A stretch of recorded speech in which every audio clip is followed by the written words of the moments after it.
Personas que han interactuado con un psicópata que les hizo darse cuenta de que lo eran. Conocí a un chico de 19 años que había sido diagnosticado con trastorno de personalidad antisocial y estaba muy orgulloso de eso. Tenía muchas cosas graciosas que decir y en realidad parecía bastante agradable y normal. Ten en cuenta que esto fue en la sala psiquiátrica, así que lo normal es relativo, pero de vez en cuando decía algo que simplemente sonaba extraño. Por ejemplo, no entendía por qué otros pacientes extrañaban a sus hijos o a sus parejas. Le agradaban su hija y su novia, pero no tenía el tipo de apego en el que las extrañara cuando no estaban. En un momento se enteró de que su hija se había lastimado la cabeza y se molestó mucho diciendo que no quería un bebé con retraso. Era como si estuviera más preocupado por cómo lo haría ver a él que por cómo se sentía su hija. Creo que sí quería a su familia, pero la manera en que hablaba de ello sonaba más a como alguien hablaría de pertenencias de las que está orgulloso, no como de personas reales. Conocí a uno muy de cerca durante alrededor de un año. En cierto sentido era un sociópata bueno.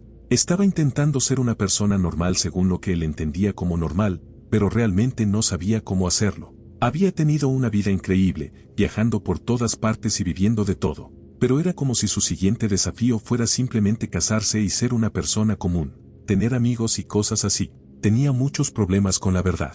Al hablar de algo, siempre retorcía las cosas para que encajaran con la historia que quería contar, pero incluso cuando no servía para nada, igual se inventaba cosas. Era como si no tuviera una habilidad instintiva para decir las cosas tal como las veía. Tenía que concentrarse y enfocarse un poco para recordar la verdad o al menos para decirla.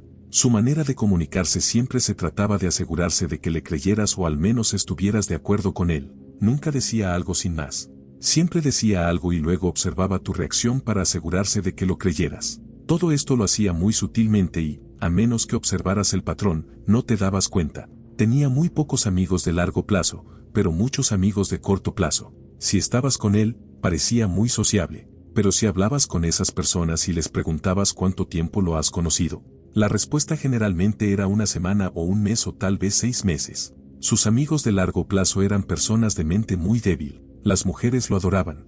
Era atractivo, quizás un 8 de puntaje, y conquistaba mujeres sin esfuerzo. Conocía chicas caminando por la calle y podía acostarse con ellas minutos después. Podía ir a un bar y acostarse con alguien esa misma noche siempre. Me dijo que había dormido con unas 900 mujeres, tiene alrededor de 30 años, y, basándome en lo que vi del ritmo al que tenía relaciones, le creo. A menudo llegaba a conocer a las chicas con las que estaba, así que sabía lo que estaba pasando. Dormía con muchas chicas, pero solo salía formalmente con mujeres de mayor calidad.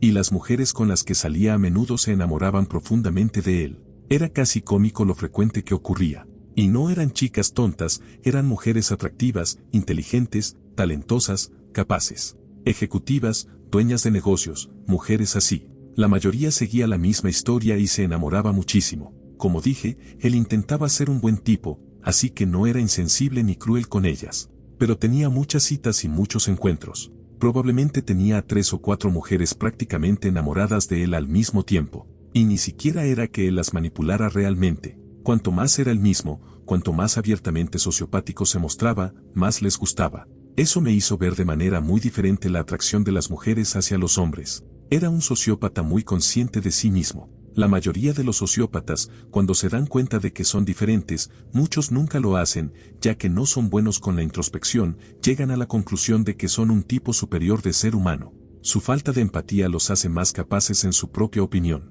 Este tipo no pensaba así. Sabía que algo le faltaba. 1 o 2 veces insinuó sentirse vacío por dentro, como si la vida fuera un videojuego largo y aburrido y él solo hiciera cosas para mantenerse ocupado hasta morir.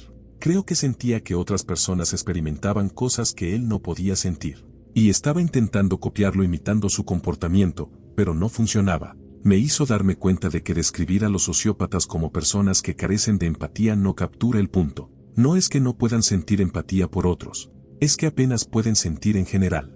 No pueden sentir empatía por el dolor o la pérdida de otra persona o por su sensación de violación porque ellos tampoco sienten esas cosas por sí mismos. Solo pueden sentir un conjunto muy reducido de emociones. La gran mayoría de las emociones humanas les resulta completamente inaccesible.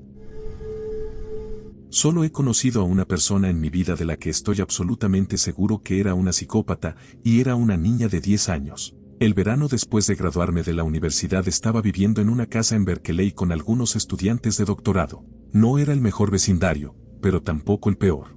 Había algunas familias viviendo en la zona, incluida la gente de la casa junto a la nuestra. Parecía una casa de 2 pisos bastante agradable, pero en varias ocasiones había patrullas y ambulancias afuera. Nunca nos preguntamos demasiado por qué, ya que ver patrullas no era raro en el área y solo habíamos visto a una niña y a su madre en la casa, así que no había nada abiertamente anormal o preocupante. Una tarde mis compañeros de casa y yo acabábamos de fumar en el patio cuando escuchamos un golpe en la puerta. La abro y es la madre de al lado. Me sorprendió, y aún más cuando dijo hola, quería preguntarles algo, realmente no quiero tener que llamar a la policía. En ese momento pensé que quizá nos había visto o sentido fumar marihuana y aunque era Berkeley, técnicamente aún no era legal, así que pensé que tendríamos que disculparnos y librarnos del problema. Pero entonces noté que la mujer estaba visiblemente temblando. Estaba claramente aterrada y dijo no sé qué hacer, estoy teniendo una situación con mi hija y realmente necesito que otro adulto esté allí. Mi compañero Sean y yo aceptamos enseguida acompañarla mientras los demás se quedaban mirando, completamente confundidos. Que esta madre les pidiera ayuda a unos estudiantes fumados significaba que debía estar realmente desesperada. Caminamos con ella y nos explica que su hija tiene ciertos problemas que en ese momento se estaban manifestando en que estaba parada en el techo de la casa amenazando con tirar la computadora del trabajo de su madre o saltar. Ella misma. Todo se volvió serio de golpe. Y sí, avanzamos por el camino de entrada y ahí estaba la niña en el techo de la casa de 2 pisos colgando un MacBook Pro sobre el borde. Estaba diciendo con una voz perturbadora, como cantada, mira mamá, sin manos. Sin manos mamá, sin manos. Sean y yo nos miramos de inmediato, los dos estábamos muy inquietos. Esa no era una niña normal. La forma en que estaba hablando me recordaba a las gemelas de la película El Resplandor. No lloraba ni parecía angustiada. Al contrario, parecía disfrutar atormentar a su madre como si fuera un juego enfermo. La madre nos explicó que su hija había tenido problemas así durante muchos años. Tiene psiquiatra y terapeuta, y la madre ya había llamado a ambos. Ellos recomendaron llamar a la policía, pero la madre ya había pasado por esto muchas veces y no quería que la niña volviera a ser inmovilizada y llevada al hospital otra vez. Estaba asustada, agotada y no sabía qué hacer. Así que empecé a hablar con la niña. Le dije que yo amaba treparme al techo de mi casa y que ahora me gustaba la escalada y apostaba a que a ella también le gustaría, además de que es mucho más segura si se usa el equipo adecuado y las precauciones necesarias, y que el hecho de que ella estuviera tan insegura en ese momento estaba asustando mucho a su mamá. Le dije que si bajaba, con gusto hablaría más con ella sobre escalada y también le mostraría los gecos que teníamos y que literalmente trepaban por las paredes. Estaba inventando todo sobre la marcha, no tenía idea de qué decir ni cómo mediar en una situación así, solo intentaba bajar la tensión y lograr que bajara. Al principio me ignoró por completo, siguiendo con sus provocaciones a su madre, pero eventualmente pareció aburrirse o irritarse con mis intentos de hablarle. Se dio vuelta y trepó hacia la ventana por donde había salido. Bajó corriendo las escaleras y salió a nuestro encuentro, luego dijo con esa misma voz cantada, falsa, tipo ven a jugar con nosotras Dani. Dejé caer tu computadora en el techo y ahora está rota. Lo siento mamá, ¿me perdonas? No había ni una gota de remordimiento en su voz. Era tan perturbador y manipulador que me sorprendía que saliera de una niña de 10 años y no de un demonio de una película de terror. La madre seguía temblando y parecía abrumada, así que me ofrecía subir a buscar la computadora. Aceptó y me llevó por la casa hasta las escaleras, con la niña detrás, parecía un hogar normal, bien mantenido, de clase media. La niña estaba claramente molesta porque yo había arruinado su juego y me ordenaba repetidamente que me fuera. La ignoré, salí por la ventana al techo y la computadora estaba junto a una canaleta aparentemente intacta. Volví a entrar y se la entregué a la madre. En ese momento la niña se dio cuenta de que su amenaza no había funcionado y se fue saltando a su habitación. La madre me explicó entonces que todo había comenzado porque ella cambió la contraseña de su computadora después de que la niña entrara, robara su tarjeta de crédito y ordenara más de $2,000 en compras. La niña tiene 10 años. Ha hecho cosas así toda su vida y nadie entiende por qué. Tuvieron que mudar al hermano menor a un departamento separado con el padre porque temían que pudiera hacerle daño. La madre lloraba en ese momento diciendo que realmente habían intentado darle toda la ayuda posible y estaban al límite. Hice lo posible por tranquilizarla, le di mi número y le dije que me contactara si necesitaba ayuda en el futuro. Sean y yo nos fuimos de ahí lo más rápido posible y volvimos a casa. Ella nunca me contactó y nos mudamos unos meses después. Conocí a una mujer en una fiesta que me dio una sospecha escalofriante. Era sociable y fácilmente captaba la atención de cada grupo pequeño en el que estaba. Se apoyaba en las quejas sobre su trabajo para mantener la conversación centrada en ella. Era enfermera en el área de maternidad y hablaba sobre los horarios, el sueldo y todo lo relacionado. Para cambiar el ambiente le pregunté qué le gustaba de su trabajo y se iluminó. Pero lo que dijo no tenía que ver con sus compañeros, ni con ayudar a la gente, ni con marcar una diferencia. Su respuesta se reducía al poder. Brillaba mientras describía lo frágiles que son las nuevas madres y cuántas cosas sutiles pueden salir mal. Estaba orgullosa de decir que sabía cuando una madre no iba a pasar la noche sin complicaciones y que era la única enfermera en el piso que podía ayudarla. Le encantaba estar al mando de algo tan precioso y delicado que no podía reemplazarse. Recuerdo sentirme profundamente incómodo por su respuesta y esa sonrisa suya. Todavía recuerdo esa sonrisa. Otros a nuestro alrededor en ese momento también lo notaron. Detesto mencionarla, pero mi exnovia, aunque era más sociopática que psicópata, definitivamente estaba mal. Nos conocimos por un amigo en común en la fiesta de cumpleaños de ese amigo. Era lo más adorable que había visto y tenía una manera de hablar que me atrapó por completo. Como si fuera suerte, resultó que éramos las únicas dos personas que se iban a quedar a dormir. Nos besamos y abrazamos toda la noche y nos pasamos los números para mantener el contacto. Yo solo buscaba una amistad con beneficios, pero ella dijo: ¿crees que podrías manejar salir con una chica loca como yo? Una vez que la idea de una relación estuvo sobre la mesa, me emocioné muchísimo por empezar a salir con ella. Sin embargo, pasé por alto un detalle crucial. Chica loca como yo. Mi yo ingenuo ignoró un montón de señales de alerta. Guarda calcetines antideslizantes como trofeos de haber estado internada y parece estar muy orgullosa de eso. Su única interacción social era en Discord y nunca salía con amigos reales. Guardaba vasos con su propia flema y los dejaba por su habitación. Hacía chistes constantes sobre quitarse la vida. Se podría argumentar que era más peligrosa para sí misma que para los demás si no fuera por su absoluta falta de remordimiento hacia otros. A menudo bromeaba sobre mi apariencia, lo cual me confundía porque no soy un modelo de Calvin Klein, pero claramente luzco atractivo de manera convencional, con sus amigos, y no mostraba ninguna iniciativa de disculparse conmigo ni de defenderme de sus comentarios. Incluso admitió que no le importaban algunas de las cosas horribles que me decían. Y todo ese tiempo solo me tenía atado para obtener atención y validación. Tuvo que ser la amiga que nos presentó quien la presionó para que terminara conmigo. Esa amiga seguía constantemente nuestra relación, vio las señales de alerta y también se dio cuenta de que yo era demasiado ingenuo para verlas.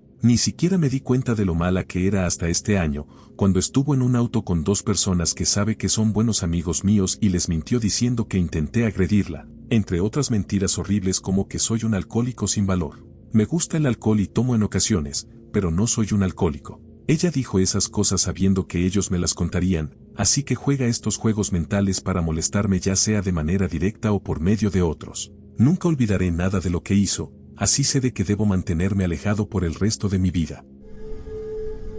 No sé si realmente evité algo siniestro con certeza, pero prefiero ser cauta y decir que sí. Tengo 29 años y, aunque he viajado bastante y he estado en muchos lugares, a veces cometo errores muy de principiante. Es mi culpa y no pongo excusas. Trato de mantenerme atenta y alerta, pero soy muy capaz de bajar la guardia. Después de estar aquí en Estados Unidos por unos 2 meses, decidí que estaba aburrida de estar en mi departamento viendo todo en 90 días, así que volví a crear perfiles de citas. No especifiqué ninguna intención sobre lo que quería lograr, porque ni yo misma lo sé. Solo quería a alguien con quien salir y ver qué pasaba de manera natural. Hice match con un tipo que tenía intereses similares a los míos. Hablamos un poco por la aplicación y finalmente me sentí bien dándole mi número. Después de hablar por semanas, acepté vernos en persona. Nos encontramos en un pub y tomamos un par de bebidas. Admito que al principio no lo reconocí porque no se parecía lo suficiente a sus fotos. No se veía mal de ninguna manera, pero podía notar que usaba fotos viejas y las había editado para verse más atractivo.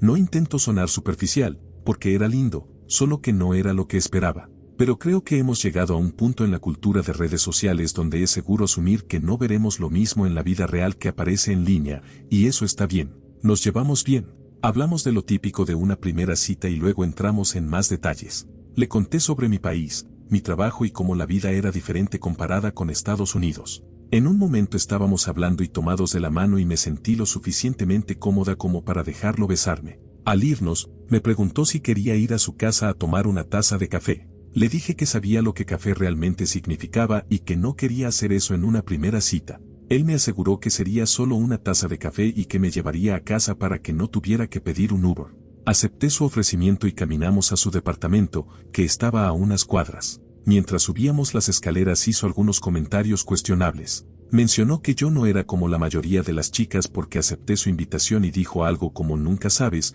podría ser un psicópata. Luego movió los ojos hacia mi vestido y me preguntó por el tamaño de mis pechos. Le dije de nuevo que lo sentía, pero que la noche no iba a terminar con él teniendo suerte. Al entrar a su unidad, se excusó para ir al baño y me dejó sentada en su cama. Era un estudio y no tenía sofá. Mientras esperaba que terminara lo que fuera que realmente estaba haciendo, noté en la esquina junto a la cama dos máscaras. Una era de una cabra estilo caricatura y la otra era de un gato o tal vez un tigre. Más alarmante fue ver un cuchillo Bowie y una pequeña hacha para cortar madera a poca distancia de las máscaras. Al observar más, noté un suéter negro sobre una cómoda.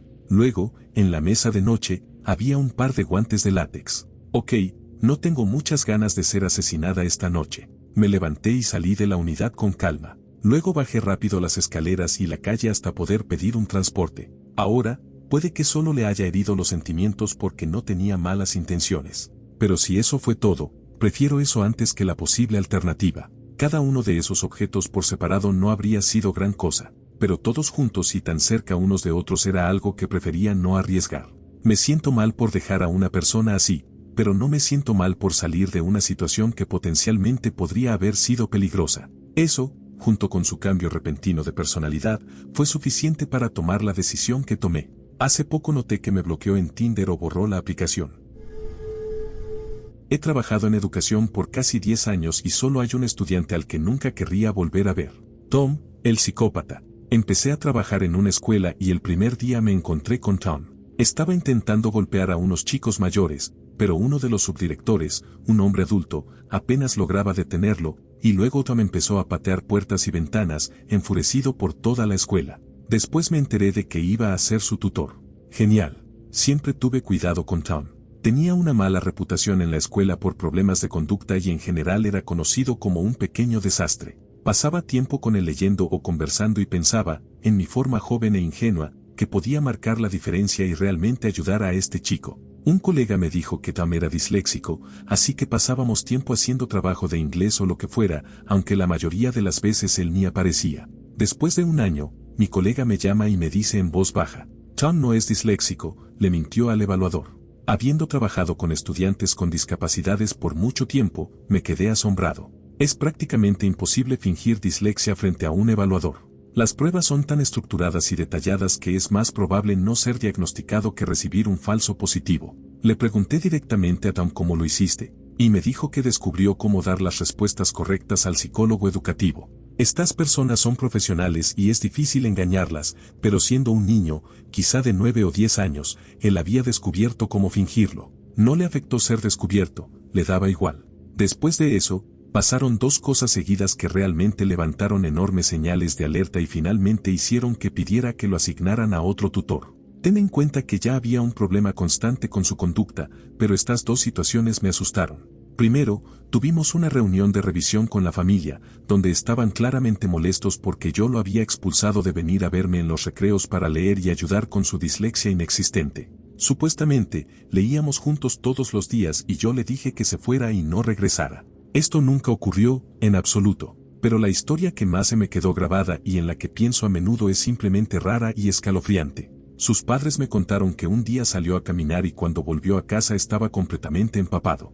Sus padres no pudieron hacer que Tom les dijera dónde había estado. Medio dijo algo sobre caerse en un río cercano, pero no quiso decir nada más. ¿Qué demonios había estado haciendo? ¿Por qué estaba empapado y no decía nada? Por alguna razón eso me inquietó muchísimo. Todas las mentiras, el engaño y su forma despreocupada de tratarlo todo hicieron que quisiera mantenerme lo más lejos posible de este chico. Me daba vibras realmente malas. Al final, la escuela estaba intentando deshacerse de él y estaban gestionando enviarlo a una unidad de seguridad, pero a la madre no le gustaba. Tenía barrotes en las ventanas y aunque en privado me parecía una buena idea, ella no soportaba la idea de que su niño precioso estuviera encerrado.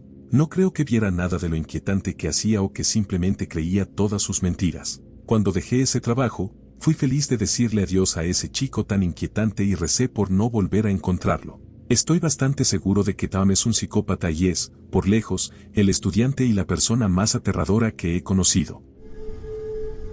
Cuando tenía alrededor de 20 años, estaba recién soltera y probando las aplicaciones de citas. Hice match con un tipo llamado Alex. No era mi tipo habitual, pero su perfil parecía interesante. Mostraba que estaba estudiando, tenía auto, trabajo y amigos, así que no me pareció raro. Empezamos a hablar y parecía bastante interesado en mí, así que organizamos una cita. Vino a buscarme para una cita en auto, básicamente estar sentados durante horas manejando por ahí. Sí, no sé por qué acepté, pero lo culpo a ser joven e ingenua. Empezó a manejar y estuvimos así unos 40 minutos hasta llegar al centro. Durante esos 40 minutos tenía la música al máximo con las ventanas abajo. Toda la gente en la vereda nos miraba mientras él gritaba la letra de las canciones por la ventana. Cuando mencioné que estaba un poco fuerte, dijo no, a todos les encanta. Puedo asegurar que no les encantaba.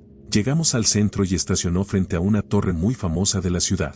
Sin aviso ni explicación, se tiró al suelo y se quedó mirándola fijamente. Ahí empecé a pensar que era un poco extraño. Luego se levantó y dijo que fuéramos a buscar comida. Muy raro. Entonces comenzamos a manejar para comer y se fue a 2 ciudades de distancia. Básicamente llevábamos horas manejando. Durante ese trayecto empezó a decir cosas racistas y de repente me contó que era una persona muy deprimida y con muchos problemas, y me preguntó si alguna vez me había hecho autolesionado. Me dejó helada, no sabía qué decir. Lo conocí hacía apenas unas horas y no imaginé que la conversación se pondría tan profunda. Se sinceró y me dijo que había estado hospitalizado antes por autolesiones. A ese punto, la vibra que daba era realmente inquietante y empecé a sentirme en peligro. Pero también me daba miedo ofenderlo y que algo malo pasara. No olvidemos que estaba en su auto, él tenía mi dirección y estábamos a 2 ciudades de la mía.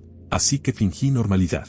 Finalmente llegamos a un lugar de comida y cenamos, al menos pagó, supongo. Y aquí es cuando se vuelve realmente espeluznante. Volvimos a manejar de regreso, pero tomaba rutas largas, así que un viaje de 1 hora terminó siendo de 3. Ya estábamos de vuelta en la ciudad, pero era muy tarde, alrededor de las 11:30 de la noche. Entró en un barrio oscuro y comenzó a conducir muy rápido por calles angostas y curvas. Le pedí que bajara la velocidad porque me estaba asustando y él me miró sin expresión y dijo, «Sabes, he tenido días muy difíciles en mi vida». Yo respondí, «Lo sé, me lo dijiste, lo siento mucho». Entonces dijo, «Solía sentirme tan mal que venía a manejar así y desvivía ardillas para que algo más sufriera tanto como yo». Me quedé en shock.